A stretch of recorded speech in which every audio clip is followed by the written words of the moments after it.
본 시편에서 시인은요, 주님의 백성들에게 세 가지를 명령합니다. 첫 번째는요, 오라고 명령하고, 두 번째는 보라고 명령하고, 세 번째는 들으라고 명령합니다. 이 세 가지 명령을 우리가 잘 준수할 때에 하나님께서 기뻐하시는 그리스도인으로 거듭나게 될 줄로 믿습니다. 첫 번째를 살펴보도록 하겠습니다. 첫째, 시인은 오라고 명령한다고 했어요. 본문 1절을 보면 오라 우리가 여호와께 노래하며 우리의 구원의 반석을 향하여 즐거이 외치자 이렇게 말하고 있습니다. 또 6절에서도 오라 우리가 굽혀 경배하며 우리를 지으신 여호와 앞에 무릎을 꿇자라고 말하면서 1절과 6절에서 두 번씩이나 오라고 초청을 하고 있습니다. 어디로 오라는 것인가요? 시인은 오라고 초청하는데 도대체 어디로 오라는 것인가? 성경을 보니 구원의 반석이 되시고 1절입니다. 우리를 지으신 6절입니다. 하나님 앞으로 오라고 말하고 있습니다. 여기서 오라는 말은 단순하게 위치 이동을 말하는 게 아니에요. 여기서 저기로 가는 것이 아닙니다. 하나님 앞으로 오라고 명령하고 있는데 사실 하나님이 눈에 보여야 하나님 앞으로 갈 것 아닙니까? 아주 특별한 경우가 아니고서는 우리는 생물학적인 이 두 눈을 가지고 하나님을 볼 수 없습니다. 하나님은 우리에게 그렇게 쉽사리 모습을 드러내시는 분이 아니시기 때문에 우리는 그분에게 가고 싶어도 사실 갈 수가 없어요. 그러나 눈으로 볼 수는 없지만 느낄 수는 있죠. 하나님의 존재를 우리가 느낄 수 있다는 것은 기억을 해야 합니다. 여기서 저기로 오라는 위치 이동이 아니에요. 여기서 오라는 말의 참뜻은요, 하나님을 믿으라는 말입니다. 더 정확하게 말하면 하나님을 신뢰하라 이 말인 것입니다. 주께로 가면 여러분 결국에는 주를 믿을 수밖에 없죠. 주께로 가서 주의 말씀을 듣고 주가 행하신 일들을 목격하게 되면요, 주님이 어떠한 분이신지를 알게 되고 결국엔 주를 믿고 더욱더 신뢰하기 때문입니다. 그래서 오라는 이 초청은요, 결국 믿음을 가지라는, 믿음을 굳세게 하라는 이 말로 귀결될 수밖에 없는 그 표현인 것입니다. 요한복음 1장 39절을 보면 예수님께서 베드로의 형제 안드레에게 오라고 말씀하셨습니다. Come 이라고 말씀하셨어요. 요한복음 1장 39절을 보니까 예수께서 이르시되 와서 보라. 그러므로 그들이 가서 계신들을 보고 그날 함께 거하니 때가 10시쯤 되었더라. 그 안드레가 예수님께로 가서 나타난 결과가 무엇입니까? 예수님께서 안드레에게 와서 보라 이렇게 초청을 하셨어요. 안드레가 그 말씀대로 예수님께로 가서 나타난 결과가 무엇이냐면 예수님을 그리스도라고 믿게 되었다는 사실이에요. 예수님이 오라 그렇게 초청했을 때에 안드레가 예 하고 예수님께 가자 그는 예수를 그리스도라고 믿게 되었다고 성경은 증거하고 있습니다. 요한복음 1장 41절 말씀을 보겠습니다. 그가 먼저 자기 형제 시몬을 찾아 말하되 우리가 메시아를 만났다 하고 가로치고 메시아는 번역하면 그리스도라 이렇게 되어 있잖아요. 메시아는 그리스도입니다. 요한복음 1장 41절에서 증거하고 있는 거예요. 안드레는 예수님께 가서 예수님께서 메시아가 되심을, 즉 그리스도가 되심을 깨닫고 믿었다는 것이에요. 그렇기 때문에 주께로 가는 것은, 다시 말해서 주 앞으로 오는 것은요, 주님을 믿게 되는 그 결과를 낳기 때문에 우리가 하나님께로 와서 해야 할 일은 결국 하나님을 믿으라는 그 요구에 부응하는 동시에 하나님을 더욱더 굳세게 붙잡고 신뢰하라는 그 말인 것입니다.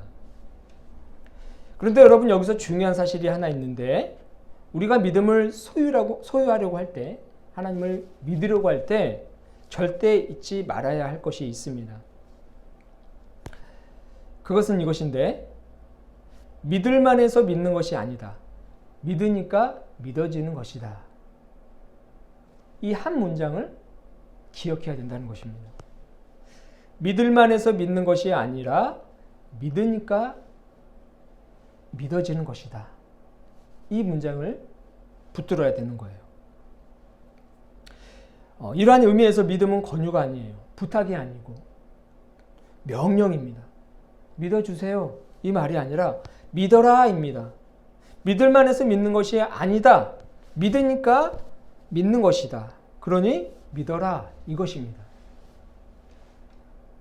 마가복음 11장 22절을 보면요. 예수님께서 이 말씀을 하십니다. 그들에게 대답하여 이르되 하나님을 믿으라 이렇게 말씀하세요. 마가복음 11장 22절에서 하나님을 믿으라 이렇게 명령을 하십니다. 그런 다음에 이런 말씀을 덧붙이십니다. 내가 진실로 너희에게 이르노니 누구든지 이 산더러 들리어서 바다에 던져지라 하며 그 말하는 것이 이루어질 줄 믿고 마음에 의심하지 아니하면 그대로 되리라 이렇게 말씀하고 계세요. 산은 그대로 있습니다. 산은 원래 있던 장소에 꿈쩍하지 않고 그대로 있어요.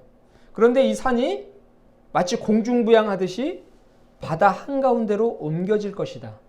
그런데 그때가 언제냐? 믿음을 가지게 되면. 믿음을 가지고 산더러 그렇게 명령하면 산이 바다로 옮겨질 것이다. 이렇게 말씀하고 있는 것입니다.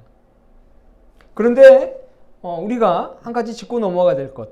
믿음을 가지는 그 시점은 어디인가? 믿음을 언제 가져야 되는가? 그것을 지금 우리가 한번 짚고 넘어가야 되는데 산이 늘 있던 그 자리에 원래 있던 그 자리에 꿈쩍하지 않고 있을 때 우리는 믿음을 가져야 된다는 거예요. 그때 믿어야 된다는 것입니다. 조금은 어렵지만 여러분 잘 생각해 보세요. 산이 늘 있던 그 자리, 원래 있던 그 자리, 전혀 유동치 않는 원래 있던 그 자리에 꿈쩍하지 않고 있을 때 우리는 믿어야 된다는 것입니다. 옮겨져라 이렇게 명령하기 이전에 믿음을 가지는 것이 참 믿음이라는 것입니다. 산이 옮겨지는 그 중에 믿는 것 혹은 산이 옮겨진 걸 눈으로 확인한 후에 믿는 것은요 믿음이 아니라는 거예요. 무슨 말씀인지 이해가 되시나요? 산이 늘 있던 그 자리에서 믿음은 시작된다는 겁니다. 산이 옮겨진 다음에 혹은 옮겨지는 그 과정을 보고 믿으면 그것은 믿음이 아니라는 겁니다. 믿을만 하니까 믿는 것이 아니에요. 산이 옮겨지는 과정, 옮겨진 후에 믿는 것은 믿을만 하니까 믿는 겁니다. 모든 사람들이 다 믿을걸요? 꿈쩍하지도 않고 도무지 일어날 수도 없는 그런 일들이 일어났으니까 사람들은 믿지 않겠습니까? 그것은 믿음이라고 보기 어렵다는 겁니다. 믿을만 하니까 믿는 거예요. 그러나 하나님께서 우리에게 요구하시는 그 믿음은요, 믿을만 해서 믿는 것이 아니라 믿으니까 믿어지는 그 믿음을 하나님께서는 원하고 있다는 사실을 우리는 기억해야 할 줄로 믿습니다. 이 믿음이 하나님께서 우리에게 바라시는 믿음이에요. 산은 그대로 있지만 이것이 내가 명령하면 옮겨진다라는 것을 확신하고 믿는 것입니다. 그것이 믿음이라는 거죠. 하나님께서 우리에게 바라시는 진짜 믿음인 것입니다. 그리고 이 믿음이 이 시대를 살아가는 우리에게 요구되는 진짜 믿음인 것입니다. 거짓 없는 참 믿음인 거죠. 이 믿음은요, 사도 바울이 로마서에서 언급한 믿음입니다. 바랄 수 없는 상황에서 바라고 믿을 수 없는 상황에서 믿는 그 믿음인 거예요. 로마서 4장 18절을 보니까 이렇게 기록되어 있습니다. 아브라함이 바랄 수 없는 중에 바라고 믿었으니 이는 내 후손이 이와 같으리라 하신 말씀대로 많은 민족의 조상이 되게 하려 하심이라. 이렇게 기록하고 있어요. 바랄 수 없고 도무지 기댈 수 없는 그 상황에서 믿는 것이 진짜 믿음이라는 것입니다. 여러분, 이런 믿음을 소유할 수 있기를 주님의 이름으로 축원합니다. 이것이 참 믿음인 거예요. 그렇다면 주님 앞에 와서 해야 할 일이 무엇인가?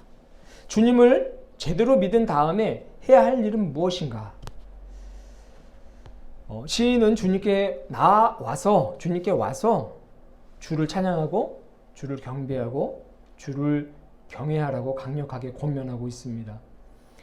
6절에 기록된 무릎을 꿇자 이 말은요, 하나님은 크고 위대하신 분이시기 때문에 그를 경외하라는 말로 해석할 수가 있습니다.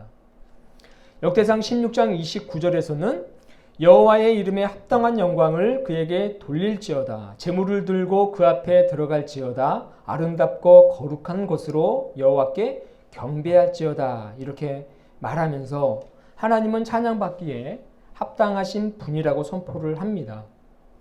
그 이유가 무엇인가요? 가장 중요한 원인은 우리 주님은 구원의 반석이기 때문입니다. 오늘 시편 95편 1절을 보면 우리의 구원의 반석을 향하여 즐거이 외치자 이렇게 고백하고 있습니다. 구원의 반석이 되시는 하나님이 계시기 때문에 그 앞으로 와서 그를 믿고 그를 향해서 찬송하고 기뻐하며 영광을 돌려라 이 말인 것입니다. 여러분, 반석은 어떻습니까? 반석 강하죠? 넓고 큰 바위로 된 집안을 반석이라고 이야기를 해요. 이러한 집안, 즉 땅은요, 아주 견고합니다. 그리고 튼튼해요. 안전합니다. 흔들림이 없습니다. 건물로 지을 때 가장 좋은 땅이 바로 이 반석이 튼튼하게 깔려있는 곳입니다. 가장 좋은 땅이죠. 그 위에다가 건축물을 지으면요, 결코 무너지지 않습니다. 그리고 세월이 흘러도 견고하게 늘 항상 그 자리에 우뚝 서 있게 됩니다. 이와 마찬가지로 하나님께서는 우리의 구원을 이루시기 위해서 스스로 튼튼하고 견고한 반석이 되어 주셨습니다. 그러므로 하나님께 소망을 두는 자는요, 결코 흔들림 없이 하나님께서 우리에게 허락하신 그 구원을 온전히 이룰 수 있는 것입니다. 시편 40편 2절에서는 이렇게 말하죠. 나를 기가 막힐 웅덩이와 수렁에서 끌어올리시고 내 발을 반석 위에 두사 내 걸음을 견고하게 하셨도다. 아멘. 반석 위에서 우리의 구원이 이루어지는 거예요. 반석 대신 하나님 삶 속에 우리의 삶을 의탁하면 하나님은 우리의 두 걸음이 결코 흔들리지 않고 늘 견고해질 수 있고 쓰러지거나 좌절하거나 절망하지 않도록 늘 굳세게 붙들어준다는 사실을 여러분 기억하시길 주님의 이름으로 축원합니다. 그래서 우리는 주님 앞에 가서 주님을 신뢰하고 그분을 영화롭게 하는 그 삶을 살아야 되는 것입니다. 시인은 그것을 지금 명령하고 있는 거예요.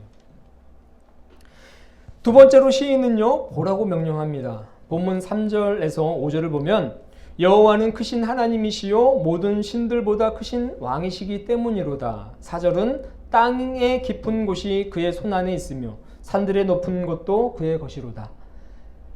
5절을 보면 바다도 그의 것이라 그가 만드셨고 육지도 그의 손이 지으셨도다 라고 선포를 합니다. 이 구절은요, 하나님은 만왕의 왕이시며 온 세상의 창조주 되심을 눈으로 직접 보라는 말씀입니다. 시인은 3절에서 모든 신들이라고 언급을 합니다. 예전에 시편 85편에서도 동일하게 다루었는데 모든 신, 다른 신이라고 표현된 부분은요, 하나님 외에 다른 신들이 있다는 것이 아니라, 즉 다신론을 이야기하는 것이 아니라 사람들이 만든 우상들을 그냥 모든 신들로 표현한 것이라는 것을 우리는 잊어서는 안 돼요. 여기서 모든 신은 하나님 외에 다른 신들이 있다는 얘기가 아니라 사람들이 만들어 놓은 우상들을 신이라고 표현한 것뿐이라는 것입니다. 사람들이 우상을 마치 신처럼 떠받들고 있기 때문에 그들의 표현에 맞춰서 신으로 격상시킨 것뿐이지 우상은요, 사람들이 만들어낸 조각상일 뿐임을 우리는 잊어서는 안 돼요. 이사야는 이렇게 말합니다. 우상은 나무 땔감에 불과하다고 단호하게 말하는 것을 볼 수 있어요. 이사야 44장 15절을 보면 이 나무는 사람이 땔감을 삼는 것이거늘 그가 그것을 가지고 자기 몸을 덮게도 하고 불을 피워 떡을 굽기도 하고 신상을 만들어 경배하며 우상을 만들고 그 앞에 엎드리기도 하는구나 이렇게 말하고 있어요. 땔감인데 나무인데 어떤 사람은 그것을 고기 굽는 용도로 사용하고 어떤 사람은 신상을 만들어서 마치 그것이 신인 양 그 앞에 엎드리고 절을 한다. 이렇게 이야기를 하는 것입니다. 우상은 신이 아니에요. 우상은요, 허상입니다. 눈에 보이는 우상은 실체가 아니에요. 허상에 불과합니다. 반대로 눈에 보이지 않는 하나님이야말로 허상이 아닌 실체이고 참된 신이라는 사실을 잊어서는 안 됩니다. 눈에 보이는 우상은 허상, 눈에 보이지 않는 하나님은 실체이시고 진짜이시고 참된 신이라는 거예요. 우상은 허상, 하나님은 참신. 이 사실을 잊어서는 안 됩니다. 사실 우상은요, 인간의 욕망이 만들어낸 산물입니다. 우상을 보면 인간의 이기적인 탐욕이 그대로 투영되어 있습니다. 그러나 참신이신 하나님은 다르시죠. 우상과 하나님을 사실 비교하는 것 자체가 우습지만요, 하나님에게는 인간의 생명이 깃들여져 있어요. 그렇기 때문에 하나님께로 나아오는 자는 생명을 얻는 것입니다. 죽을 것 같다가도 다시금 살아나는 것입니다. 우상은 우리의 모든 것을 앗아갑니다. 그리고 결과적으로 나중엔 병들게 만들어요. 그러나 하나님은 우리의 삶을 채우십니다. 무엇으로 채우시나요? 사랑으로 채우시고, 은혜로 채우시고, 소망으로 채우시고, 기쁨으로 채우시고, 감사함으로 채우시고, 생명으로 채우시고, 모든 좋은 것으로 우리의 삶을 가득 채우시는 그 분이 우리가 믿는 하나님이라는 겁니다. 그러니 시인이 보기에 저 우상들과는 비교할 수 없는 만왕의 왕이시고 신중의 신이라고 표현할 수밖에 없는 것입니다. 그 하나님이야말로 우리를 병들게 하는 것이 아니라 우리를 살아가게 만들고 우리가 힘을 얻게 하고 우리가 행복한 삶의 길로 나아갈 수 있도록 우리를 강건하게 만들어준다는 사실을 잊어서는 결코 안 됩니다. 할렐루야! 하나님만이 우리를 살리고 우리를 강건케 한다는 사실을 기억하십시오. 시인은 그 하나님을 보라고 지금 이야기를 하고 있는 거예요. 그러고 나서 시인은 피조세계를 보라고 또 명령을 하는데 땅과 산과 바다와 육지 등이 기록되어 있죠. 왜 피조세계를 바라보라고 시인은 명령을 하냐면 하나님께서는요, 이 세상을 창조하심으로써 자신의 존재를 드러내 보이셨어요. 맨 처음 하나님께서 이 세상을 창조하실 때 하나님이 개입하셨죠. 그렇기 때문에 이 세계에는 하나님의 손때가 묻어 있습니다. 하나님의 숨결이 깃들여져 있어요. 그래서 자연을 보면 우리는 하나님의 존재를 깨달을 수 있게 되는 것입니다. 4절 5절에 기록된 그의 손, 그의 손 안에 그의 것이라는 이런 표현은 자연 속에, 즉 피조된 이 세상 속에 하나님의 손때가 묻어 있다는 의미인 거예요. 피조된 자연에는 하나님의 온기가 남아 있습니다. 하나님의 섭리가 그 자연 속에 내재되어 있는 거예요. 요즘 이 가을이 되고 이제 겨울로 들어가는 그 초입에서 거리의 나무들과 숲이나 산을 보면요, 알록달록 단풍들이 예쁘게 물들어 있는 것을 보게 됩니다. 사람들은 코로나19 때문에 조심조심 하면서도 그 아름다운 경관을 놓치기 싫어서 다 산이나 들로 찾아가죠. 공원 등을 찾아갑니다. 그러면서 아름답게 물들어간 그 자연을 보고 아주 감탄에 마지 않습니다. 이처럼 사람들이 아름다운 자연을 보고 경탄하는 것은요, 사실 하나님을 향해서 영광 돌리는 것과 다름이 없는 거예요.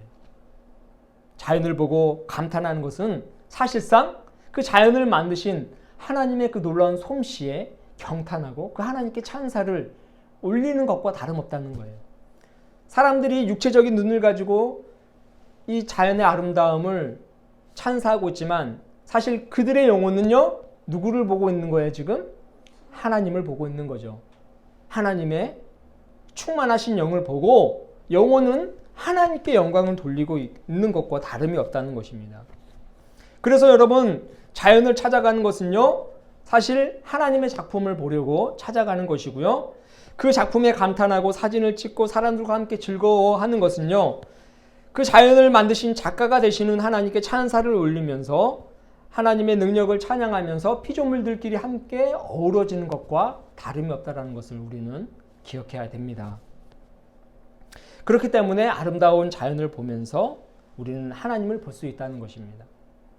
인간이 만들어낼 수 없는 그 피조 세계를 통해서 창조주 되시는 그 하나님을 발견하게 되는 것이죠.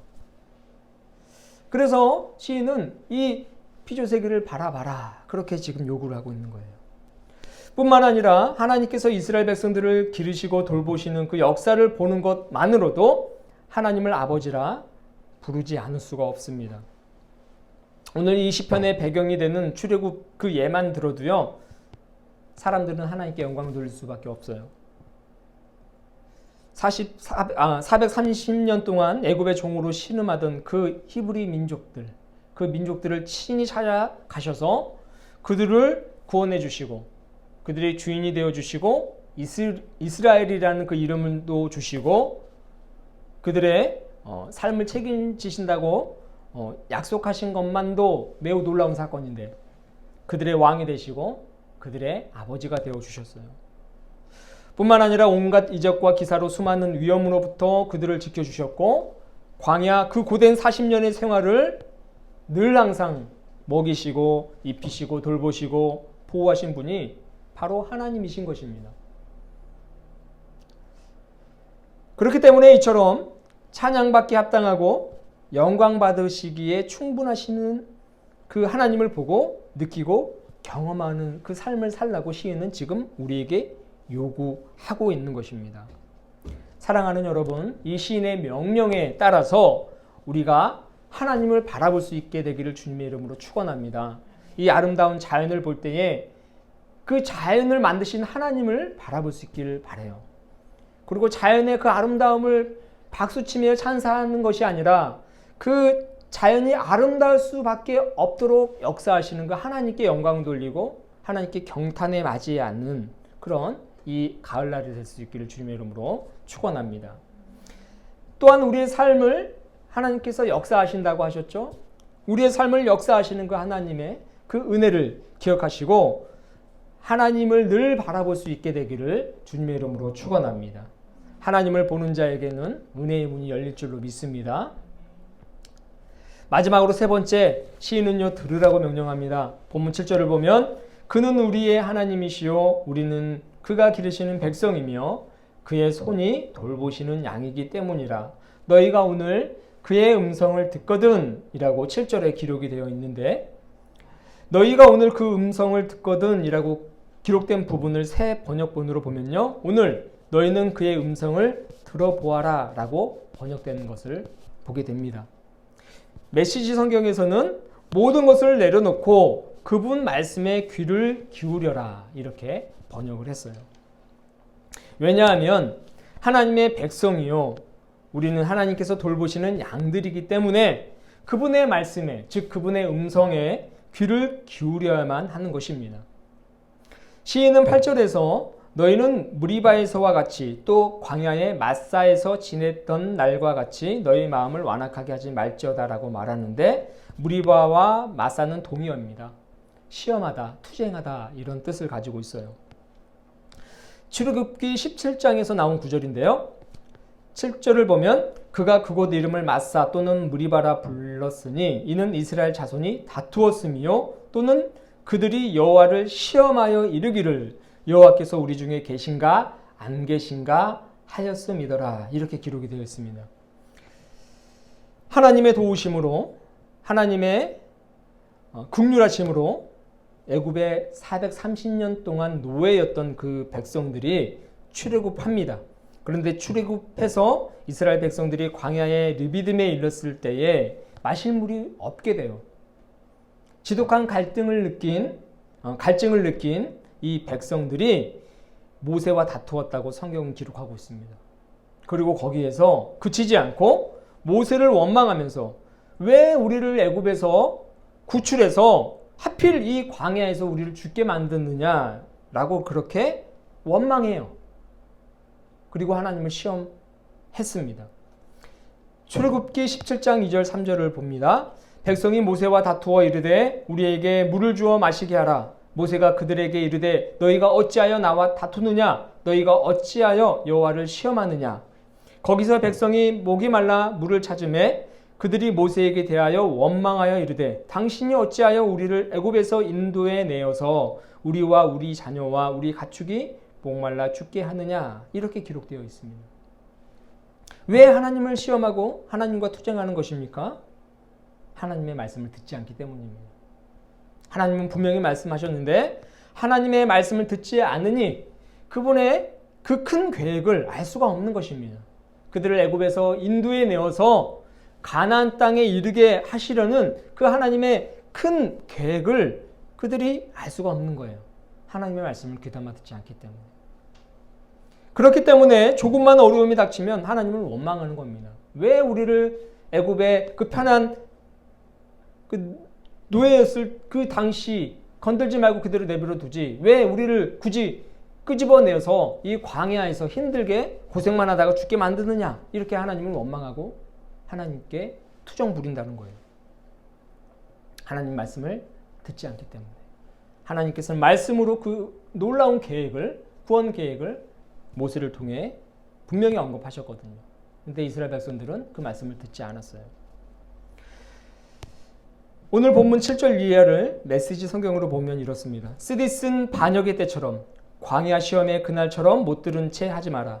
그때 너희 조상은 나를 시험했다. 40년 동안 그들 가운데서 일한 나를 보고도 거듭거듭 내 인내심을 시험했다.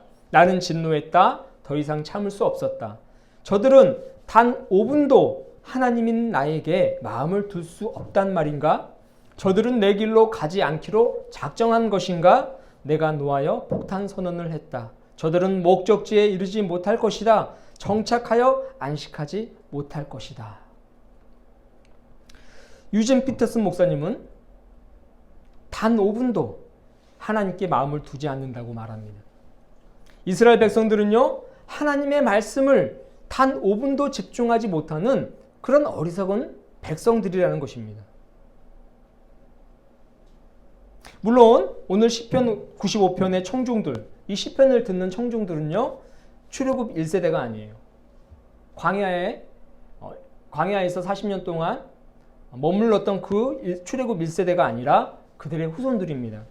구절을 보면 그때의 너희 조상들이 내가 행한 일을 보고서도 나를 시험하고 조사하였도다 라고 지금 말을 하는 것으로 보아서 너희의 조상들이 과거에 그랬다라는 뜻인 거죠. 지금 청중의 그 무지한 옛 조상들을 소환해서 저들처럼 되지 말라고 지금 시인은 홍기하고 있는 거예요. 너희들은 결코 그때 그 무지한 이스라엘 조상들, 하나님을 시험하고 하나님께 투쟁했던 저들처럼 되지 말라. 하나님의 말씀을 단 5분도 귀담아 듣지 않았던 자들이다. 저들처럼 결코 되어서는 안 된다. 이렇게 훈계를 하고 있는 것입니다. 무지한 옛 조상들, 하나님께서 출애굽 후에 목적지로 주신 그 땅 가나안에 들어가지 못하고 정착하지도 또 안식하지도 못한 그 백성들처럼 되지 않기 위해서는요, 하나님의 말씀을 들어야 되고 하나님을 봐야 되고 하나님께로 와야 됨을 시인은 지금 명령하고 있는 것입니다. 제가 첫 번째 와라, 두 번째 봐라, 세 번째 들어라 한 것을 거꾸로 지금 나열한 것입니다. 하나님 말씀을 듣고 청종하고 하나님의 역사, 살아서 계심을 두 눈으로 똑똑히 보고 그리고 하나님께로 와서 하나님을 믿고 하나님이 행하시는 모든 일들을 신뢰해라 라고 지금 명령하고 있는 것입니다. 다시 말해서 하나님을 잘 믿고 그분을 신뢰하는 길밖에 너희들은 살아갈 길이 없다. 살아갈 방도가 없다라는 것을 지금 말씀해 주고 있는 것입니다. 사랑하는 여러분, 이 말씀은 고스란히 우리에게 적용됩니다. 시인은 지금 우리에게 명령하는 것입니다. 하나님의 말씀을 청종하고 하나님께서 행하신 모든 역사를 두 눈으로 똑똑히 보고 그리고 하나님께로 나아와서 그분을 믿고 그분이 행하실 모든 일들을 신뢰하라. 그렇게 우리에게 요구를 하고 있는 거예요. 이 사실을 기억하실 수 있길 주님의 이름으로 축원합니다. 여러분, 믿음은요, 다시 말씀드립니다. 믿을만 해서 믿는 것이 아니라 믿으니까 믿어지는 것입니다. 아멘. 믿을만 해서 믿어지는 것이 아니라 믿으니까 믿어지는 그런 귀한 믿음, 참 믿음을 회복할 수 있는 저와 여러분이 되시길 주님의 이름으로 축원합니다. 기도하겠습니다. 참 좋으신 주님, 시인의 명령처럼 주님께 나아와 주님을 신뢰할 수 있도록 도와주시고 주님께서 행하신 모든 일들, 그 역사를 두 눈으로 똑똑히 볼 수 있도록 도와주시옵소서. 그리고 늘 항상 주님 말씀 가까이에서 하나님의 말씀을 즐거워하며 그 말씀을 청종할 수 있는 저희들이 되게 하여 주시옵소서. 믿을만 해서 믿는 것이 아니라 믿으니까 믿어지는 그 믿음을 소유할 수 있는 저희들이 되게 하여 주시옵소서. 감사를 드리며 예수 그리스도의 이름으로 기도합니다. 아멘.